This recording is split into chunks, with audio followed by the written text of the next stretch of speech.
हम अब बात करते हैं प्रकाश संश्लेषण की दर को प्रभावित करने वाले कारक और प्रकाश संश्लेषण की दर के बीच क्या संबंध है। प्रकाश संश्लेषण को प्रभावित करने वाले ढेर सारे कारक हैं और ये कारक जो प्रकाश संश्लेषण की दर को प्रभावित करते हैं उसे कारक कहते हैं। और ये कारक दो प्रकार के हैं, एक्सटर्नल और इंटरनल, आंतरिक और बाह्य कारक। एक्सटर्नल फैक्टर में लाइट एक महत्वपूर्ण कारक है। आप जानते हो रेड लाइट में सबसे अधिक प्रकाश संश्लेषण की दर होती है और जो ग्रीन लाइट है उसमें प्रकाश संश्लेषण की दर सबसे कम होती है। और यदि मैं बात करूं रेड एलगी है, लाल शैवाल है, तो उसमें ग्रीन लाइट में प्रकाश संश्लेषण की दर सबसे अधिक होगी। ठीक है। टेम्परेचर भी एक महत्वपूर्ण कारक है। वाटर, कार्बन डाइऑक्साइड और ऑक्सीजन एक्सटर्नल फैक्टर है। इंटरनल फैक्टर के रूप में क्लोरोफिल की क्वालिटी, फिर उसके बाद बात करूंगा प्रोटोप्लाज्मिक फैक्टर और स्टार्च की सांद्रता, ये इंटरनल फैक्टर। ठीक है, इस पर डिटेल अपन चर्चा करेंगे। फिर मैं बात करता हूं कि प्रकाश संश्लेषण की दर को प्रभावित करने वाले कारक और उसके प्रकाश संश्लेषण की दर पर कोई संबंध है। आप बोलेंगे कि प्रकाश की तीव्रता को बढ़ाएंगे तो प्रकाश संश्लेषण की दर भी बढ़ेगी। ठीक है, लाइट की इंटेंसिटी को बढ़ाएंगे तो प्रकाश संश्लेषण की दर बढ़ेगी। कार्बन डाइऑक्साइड की सांद्रता को बढ़ाएंगे तो प्रकाश संश्लेषण की दर भी बढ़ेगी। तो प्रकाश संश्लेषण को प्रभावित करने वाले कारक से प्रकाश संश्लेषण की दर का कोई संबंध है। इस संबंध को स्थापित किया है ब्लैकमैन ने। किसने? ब्लैकमैन ने। और ब्लैकमैन ने एक सिद्धांत दिया लिमिटिंग फैक्टर, जिसे हिंदी में कहते हैं सीमाकारी सिद्धांत। तो ब्लैकमैन का जो सीमाकारी सिद्धांत है वो किन किन के बीच संबंध स्थापित करता है?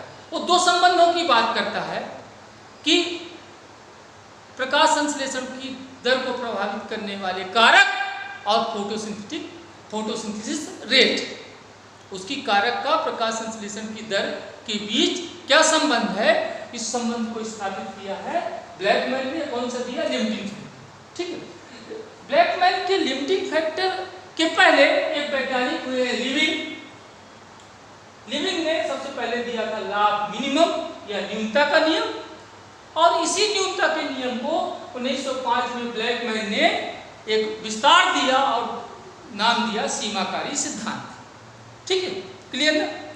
तो इसका शार्ट में आप समझे, जब किसी जैविक क्रिया की दर अनेक कारकों द्वारा निर्धारित होती है। आप देख रहे हैं ढेर सारे कारक हैं जो प्रकाश संश्लेषण की दर को प्रभावित करते हैं। जब किसी जैविक क्रिया या प्रकाश संश्लेषण में आप समझे, जब किसी जैविक क्रिया की दर अनेक कारकों के द्वारा प्रभावित होती है तो उस क्रिया की दर न्यूनतम मात्रा में उपस्थित कारक द्वारा सीमित होती है। इसको आप इस ग्राफ से और डिटेल में समझेंगे। क्लियर हुई बात ना? तो एक बात भी आती है, don't cross the limit, limit को मत क्रॉस करो।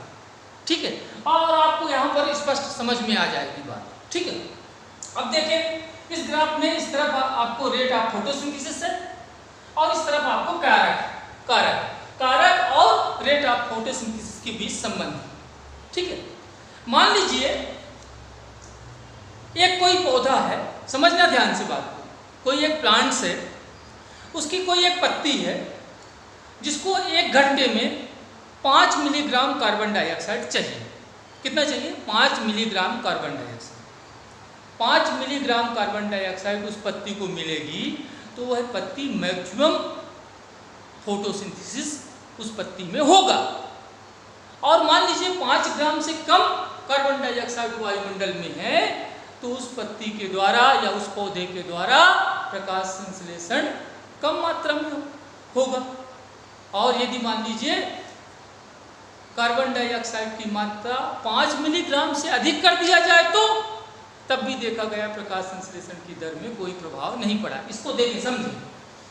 पॉइंट ए दिख रहा है आपको स्पष्ट रूप से। पॉइंट ए में आप समझें कि 0 मिलीग्राम कार्बन डाइऑक्साइड है वायुमंडल में। कितनी है? 0 मिलीग्राम।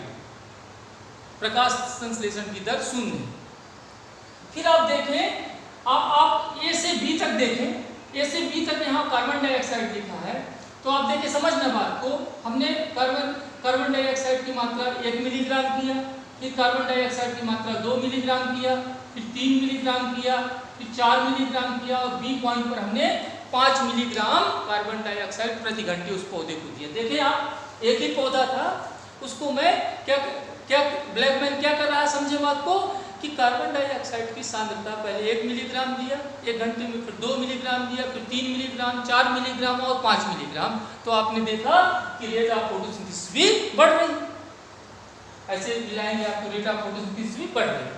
फिर क्या हुआ, कार्बन डाइऑक्साइड की मात्रा आप बढ़ाते रहेंगे तो प्रकाश संश्लेषण की दर बढ़ती रहेगी? नहीं, 5 मिलीग्राम के बाद जैसे ही हम कार्बन डाइऑक्साइड की मात्रा बढ़ाएंगे तो प्रकाश संश्लेषण की दर में स्थिरता आ गई, जो दिखाई देता है बी से सी के बिंदु।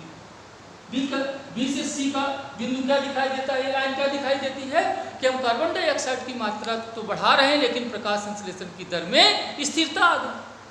क्यों आई स्थिरता, समझना, क्योंकि अब इस बी बिंदु में अब क्या दिखाई दे रहा है कि लाइट जो है वह लिमिटिंग फैक्टर हो गया। क्यों? क्योंकि लाइट की मात्रा बी बिंदु पर, समझना, बी बिंदु पर लाइट की मात्रा न्यूनतम है और किसकी मात्रा अधिकतम है, कार्बन डाइऑक्साइड। कार्बन डाइऑक्साइड की मात्रा बी बिंदु पर अधिकतम है और मिनिमम किसकी है, लाइट की। तो फिर अब आप अपन क्या करें, ब्लैकमैन ने क्या किया, अब कार्बन डाइऑक्साइड की मात्रा को बढ़ाने के साथ बी बिंदु पर लाइट की मात्रा न्यूनतम है और आप बताएं किसकी, कार्बन डाइऑक्साइड की मात्रा मैक्सिमम। तो यहाँ बी बिंदु क्या प्रदर्शित कर रहा है, लाइट लिमिटिंग फैक्टर, लाइट की मात्रा न्यूनतम है और लाइट की न्यूनतम मात्रा से प्रकाश संश्लेषण की दर प्रभावित हो रही है। अब क्या करें अपन, बी से डी बिंदु प्रदर्शित कर रहा है कि कार्बन डाइऑक्साइड की मात्रा को बढ़ाने के साथ साथ अपन ने क्या बढ़ाया, लाइट की मात्रा को बढ़ा रहे हैं। क्या बढ़ा रहे हैं, लाइट की मात्रा। कार्बन डाइऑक्साइड की मात्रा को बढ़ाने के साथ लाइट की मात्रा को बढ़ाएं तो प्रकाश संश्लेषण की दर बढ़ गई। यदि कार्बन डाइऑक्साइड अकेले बढ़ाएं तो प्रकाश संश्लेषण की दर नहीं बढ़ी थी। क्यों? क्योंकि लाइट लिमिटिंग फैक्टर हो गया। अब क्या हुआ कि कार्बन डाइऑक्साइड और लाइट की मात्रा बढ़ाने पर ऐसा आया, बिंदु डी दोनों की मात्रा बढ़ाते जाएं लेकिन प्रकाश संश्लेषण की दर में फिर से स्थिरता आ गई, जो डी से ई प्रदर्शित करता है। डी बिंदु क्या प्रदर्शित करेगा, कार्बन डाइऑक्साइड की मात्रा अधिकतम है, लाइट की मात्रा अधिकतम है, लेकिन मिनिमम किसकी मात्रा है, पानी की। अब यहाँ पानी क्या होगा, डी बिंदु पर लिमिटिंग फैक्टर। तो अब क्या बढ़ाएं, कार्बन डाइऑक्साइड भी बढ़ा रहे हैं, लाइट बढ़ा रहे हैं और क्या बढ़ाएं, अब पानी की मात्रा भी बढ़ाएं तो प्रकाश संश्लेषण की दर बढ़ेगी। एक बिंदु ऐसा आएगा या बिंदु कि फिर कोई चौथा कारक क्या हो जाएगा, लिमिटिंग फैक्टर। समझ गए बात ना, पूरी बात को। और ऐसे ही ब्लैकमैन ने लिमिटिंग फैक्टर में बता दिया कि जब कोई जैविक क्रिया अनेक कारकों द्वारा प्रभावित होती है तो उस क्रिया की दर न्यूनतम मात्रा में उपस्थित कारकों के द्वारा सीमित होती है। इसे ब्लैकमैन का सीमाकारी सिद्धांत कहते हैं। 12th के हिसाब से इस वर्ष का इंपॉर्टेंट क्वेश्चन।